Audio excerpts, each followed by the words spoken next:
One night during the second year of his reign, Nebuchadnezzar had such disturbing dreams that he couldn't sleep.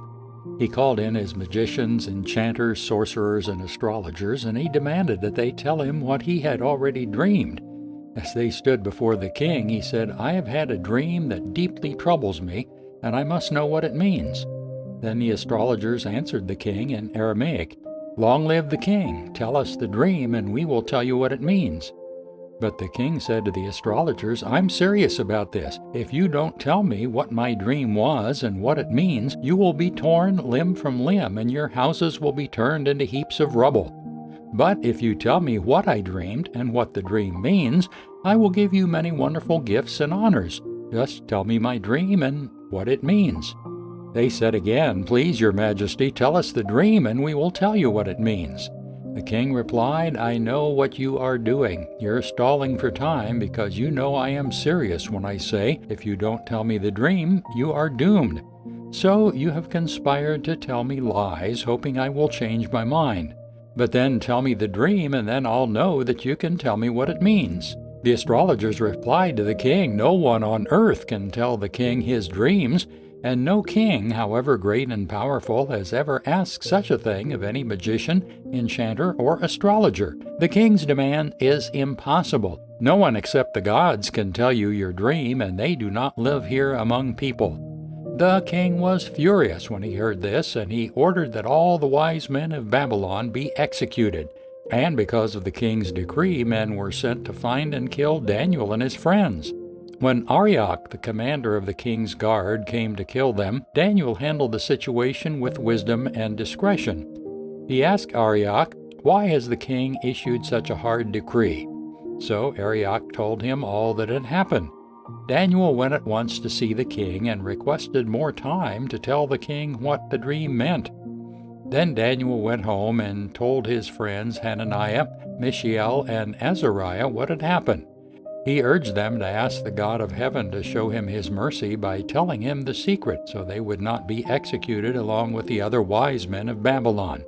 That night the secret was revealed to Daniel in a vision.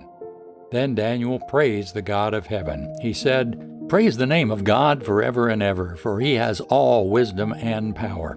He controls the course of world events. He removes kings and sets up other kings.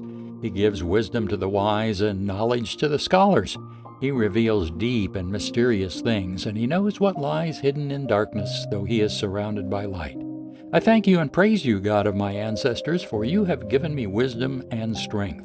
You have told me what we ask of you, and revealed to us what the king demanded." Then Daniel went in to see Arioch, whom the king had ordered to execute the wise men of Babylon.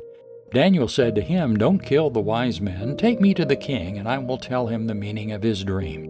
Arioch quickly took Daniel to the king and said, "I have found one of the captives from Judah who will tell the king the meaning of his dream."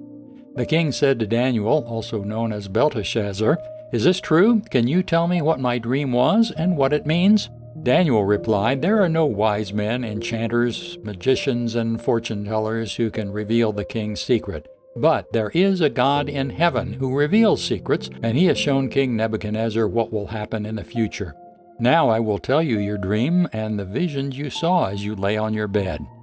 While your majesty was sleeping, you dreamed about coming events. He who reveals secrets has shown you what is going to happen. And it is not because I am wiser than anyone else that I know the secret of your dream, but because God wants you to understand what was in your heart.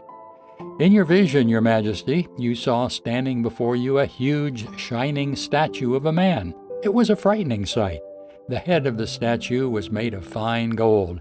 Its chest and arms were silver. Its belly and thighs were bronze. Its legs were iron, and its feet were a combination of iron and baked clay. As you watched, a rock was cut from a mountain, but not by human hands. It struck the feet of iron and clay, smashing them to bits. The whole statue was crushed into small pieces of iron, clay, bronze, silver, and gold. Then the wind blew them away without a trace, like chaff on a threshing floor. But the rock that knocked the statue down became a great mountain that covered the whole earth. That was the dream. Now we will tell the king what it means. Your Majesty, you are the greatest of kings. The God of heaven has given you sovereignty, power, strength, and honor.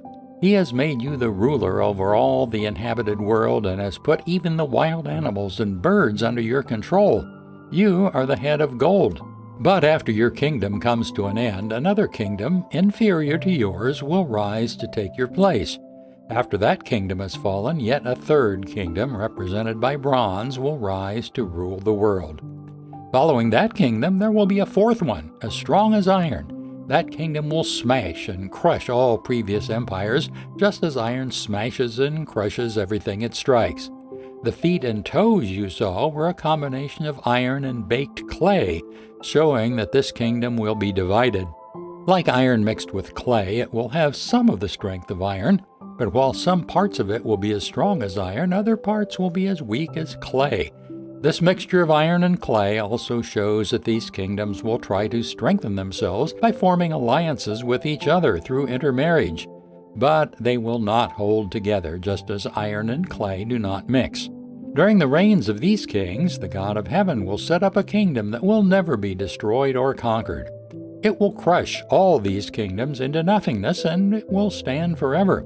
That is the meaning of the rock cut from the mountain, though not by human hands, that crushed to pieces the statue of iron, bronze, clay, silver, and gold.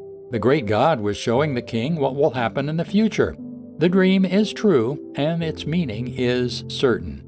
Then King Nebuchadnezzar threw himself down before Daniel and worshipped him, and he commanded his people to offer sacrifices and burn sweet incense before him.